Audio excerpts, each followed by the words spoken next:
Mr. President, Excellencies, ladies and gentlemen, I'm truly honored to be here today, and thank you very much indeed for the conferral of this honorary degree.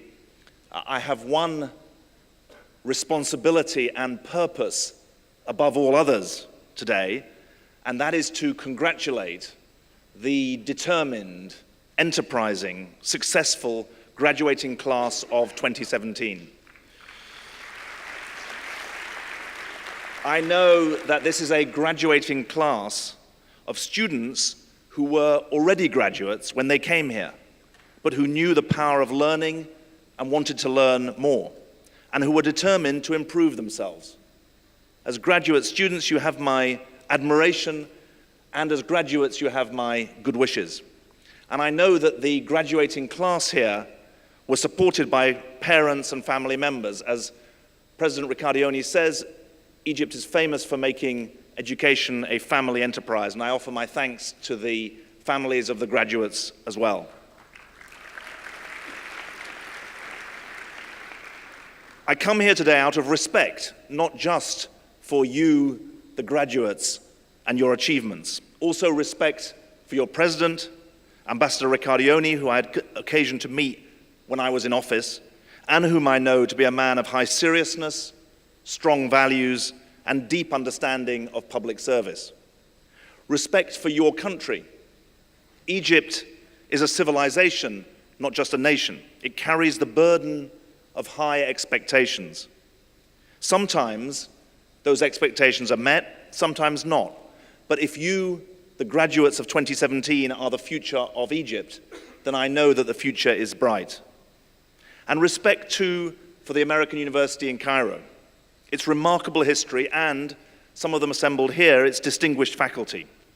This institution embodies the best aspirations of higher learning, the ability to break down barriers between people, to respect different opinions, to advance the frontiers of knowledge, and to pass on that knowledge to the next generation.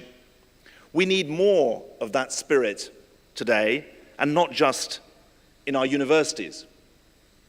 The truth is that the world has never had greater access to knowledge and understanding, but the world has never been more full of disinformation. Misinformation is more ubiquitous than ever, and misunderstanding, lack of understanding, never more tolerated. The lie is truly halfway around the world before the truth gets its boots on. This institution stands against that misinformation and disinformation.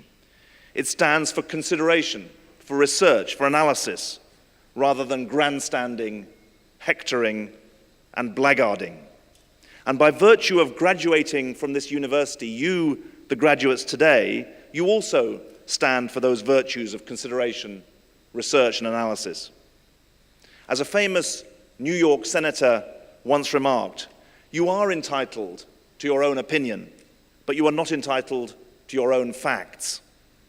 There are and there should be alternative opinions, but there cannot be alternative facts.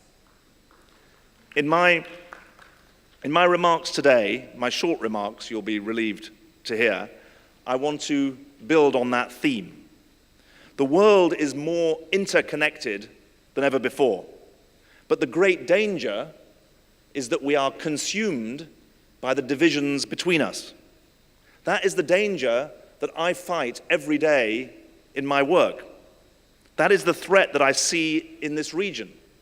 It is the meme of social and traditional media. And that is what I would ask you, using your knowledge and skills that you've developed here, to fight against that meme of division. Them and us is the oldest story in politics, the oldest story in religion too, and the most dangerous. Today, our job, all of us with the benefits and resources and networks that bind us together, is to make this age of connection an age of cooperation and unity.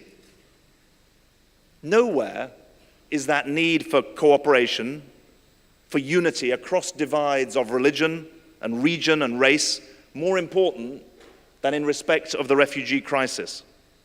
Refugees are caught between the forces of global interconnection and the forces of political retrenchment and division.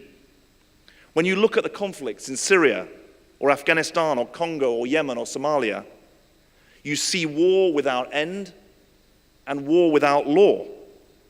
And when you look at the reaction to the refugee crisis of some in the US or in Kenya or Pakistan or parts of Europe, you see refugees targeted as a nuisance, not as a cause. I run a non-governmental organization founded by Albert Einstein to rescue Jews from Europe. Today, more than half of the world's refugees are Muslim, and we serve them with as much dedication. For us, the refugees are a cause, whatever their religion. And when I first took the job at the International Rescue Committee 3 years ago, 50 million people were displaced from their homes by conflict and persecution. Today, that figure is 65 million. We work in 30 countries helping refugees and displaced people survive, recover, and gain control of their lives. Last year, we helped about 26 million people with healthcare, water and sanitation, education, employment. About a quarter of the people we helped were here in the Middle East. And in Egypt, you know the meaning of the African proverb, if your neighbor's house is on fire, then your house is on fire. Egypt has a rich history of hosting refugees, and today over 250,000 are here. Egypt signed the 1951 Refugee Convention. These international binding laws are the cornerstone of refugee protection. And we need more countries to uphold high standards of treatment for refugees. They need the chance to work. Their children need education. The most vulnerable need to be offered the chance to restart their lives. And that will take unity and cooperation and financing across international boundaries. What we see too often, however, is not cooperation and understanding, it is division and blame. And that is what we need to fight against. I don't know how many of you in your studies read the book, The Clash of Civilizations and the Remaking of the World Order. It was published in the 1990s, and today it is worryingly fashionable. The book projected a dystopia where East and West, Muslim and Judeo-Christian worlds are doomed to clash. Now, I never bought that argument in the 1990s, and I still don't today. The divisions within the East and within the West are bigger than the divisions between East and West. And we are too interdependent. We depend on each other. If the Middle East fails, we all fail. Now, I know there are plenty of people who will say that this region only brings trouble and the West should stay as far away as possible. And there are plenty of people in the region who will say that the West only brings lectures, hypocrisy, even apostasy. It seems to me this institution stands in proud defiance against those claims. And the insight of your founders to build those connections is more important than ever. But we don't just need to stand in word against those themes of division. We need to act against them. Not just talking together, but building a shared community of values. And that is the significance of somewhere like the AUC, a university that espouses pluralism, critical inquiry, and mutual respect, located in the crossroads between North and South and East and West.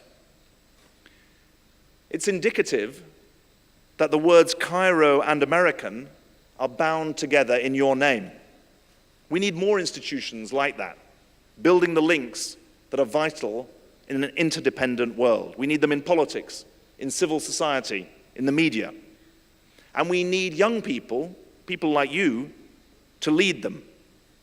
This region is renowned for revering older generations.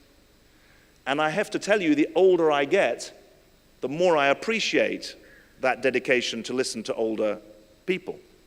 However, in a region where 60% of the population is under the age of 29, and where, according to the UN Arab Development Report, tens of millions of young people feel disempowered and disenfranchised, there needs to be leadership from the younger generation too. You need to be engaged and respected, and likewise engage and respect others. I know there are graduates here destined for careers in the private sector and the public sector. Hopefully some of you will join me in the non-governmental sector as well, because I truly believe that the leaders of tomorrow will be fluent in the language, the hierarchies, and the culture of all three sectors, the values of all three sectors, public, private, and non-governmental. And as you embark on your journey, I would like to make three pleas, three requests to you. First, look around yourself today at your fellow graduates and remember to use the remarkable network of which you are part to reach outwards. Not to look inwards, but to reach outwards, to represent and benefit from a diversity of points of view. Secondly, please carry on learning. I've been doing that every day since I left graduate school 30 years ago, even though I've never signed up for another university course. The best way to learn something is actually to do it. You learn to be a good speaker by practicing, and I'm still practicing.